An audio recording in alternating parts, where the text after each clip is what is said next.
Alors la musique camerounaise aujourd'hui elle est très malade parce que beaucoup de musiciens camerounais, la plupart même d'ailleurs aujourd'hui, me semblent être une honte pour notre pays.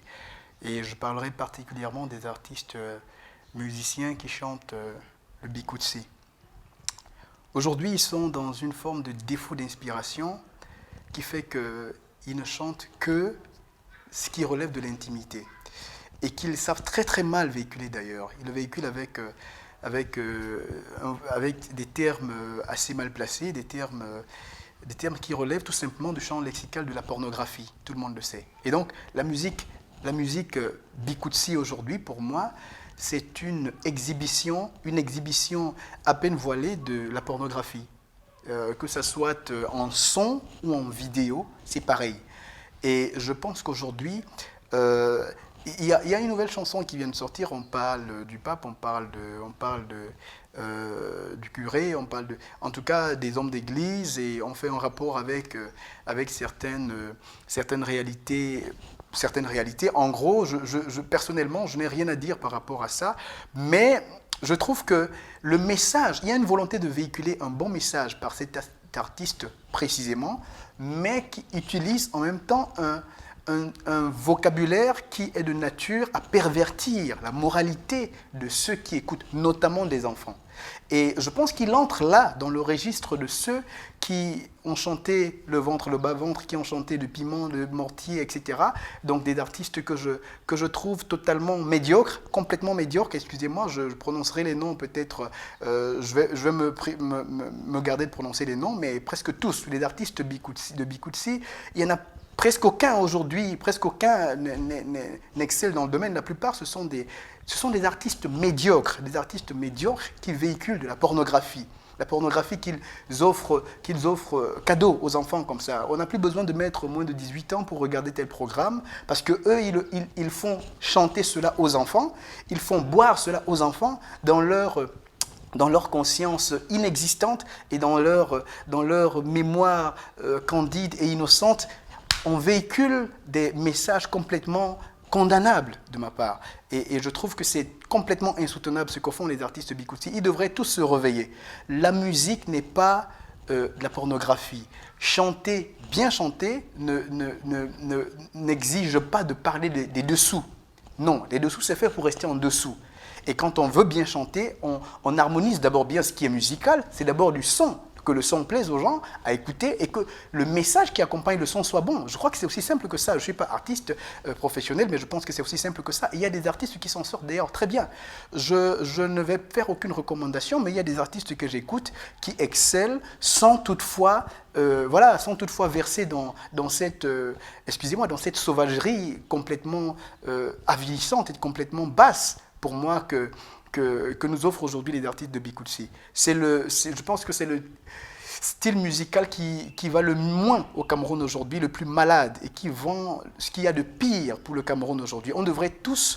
Je pense qu'on devrait tous les enfermer, enfermer tous ces artistes-là et leur donner des leçons sur ce qu'est la musique. On devrait tous les enfermer, leur donner des leçons. L'État devrait prendre sur lui la responsabilité de censurer tous ces artistes-là, je trouve. Leur musique devait être enlevée du marché parce que ça ne sert à rien. C'est de la broussaille complètement, c'est de la broussaille, c'est de la sauvagerie, ça ne peut aider personne. Personnellement, je trouve que ça ne peut aider personne. Il faudrait qu'on enlève ça du marché. Ces artistes-là, ils devraient être rééduqués eux-mêmes à ce qu'est la vie et à ce qu'est l'éducation de base pour comprendre que leur musique peut avoir une influence extrêmement négative sur les enfants. Et ça fait que finalement, aujourd'hui, vous êtes surpris de voir des jeunes filles qui ont des grossesses indésirées, des jeunes garçons qui, dans leur psychologie, ne pensent avoir de bonnes relations avec les filles que lorsqu'ils sont dans un discours ou bien dans une posture de virilité absolue. C'est-à-dire que je ne peux être... Pour eux, c'est comme ça qu'ils le perçoivent aujourd'hui, les jeunes garçons. Il ne peut avoir de bonnes relations avec une jeune fille, qu'elle soit une relation superficielle ou plus profonde, que s'il exprime sa virilité au plus profond degré. Et pourtant, ce n'est pas le cas.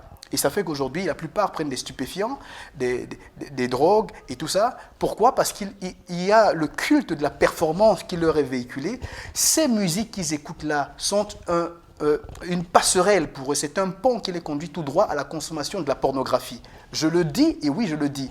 Et c'est pourquoi j'alerte aujourd'hui l'État à ce que les artistes de Bikouti soient ramenés à l'ordre. Il faudrait qu'on arrête avec ces musiques. Elles n'ont pas de place.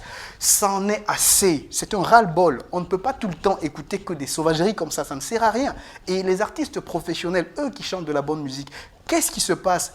Où est-ce qu'on va les mettre? Ils sont totalement étouffés par cette scène. Et les artistes vous diront, non mais c'est ce que aime le public. Mais c'est faux, c'est complètement faux. L'expérience montre que, et scientifiquement ça se démontre, le public, la structure mentale du public est dictée par ce qu'il reçoit. Ça veut dire que si les artistes aujourd'hui s'engagent à chanter une musique qui respecte l'éthique, ben, forcément que le public se sentira de plus en plus ramené à la raison. Et si tous les artistes chantent bien, ce qui n'est pas possible, je suis d'accord, mais si la majorité au moins s'entendent pour chanter des textes qui sont plutôt positifs et qui peuvent aider la société, qui peuvent l'éduquer, mais forcément que la société sera une société un peu plus éduquée, plus sensée. C'est pas étonnant qu'aujourd'hui les jeunes garçons soient aussi mal éduqués, mal élevés mal éduqués vis-à-vis des jeunes filles, et que les jeunes filles elles-mêmes ne pensent être belles que lorsqu'elles s'exposent et qu'elles exhibent leurs dessous, et finalement notre société elle devient n'importe quoi, et ça fait que ceux qui ont été éduqués par le passé, ceux qui ont éduqué nos parents, et nos parents qui vivent encore, sont complètement scandalisés, ils sont ahuris par ce que devient la société aujourd'hui. Et je pense qu'il revient donc aux institutions gouvernementales qui ont la charge de gérer cet aspect des choses, de frapper du poing sur la table. Et le mal pour moi, c'est que la plupart, enfin pas la plupart, mais beaucoup de nos dirigeants se retrouvent parfois à chanter ces chansons avec leurs enfants le matin, quand ils les accompagnent à l'école, dans la voiture, pendant que ça passe. C'est complètement regrettable.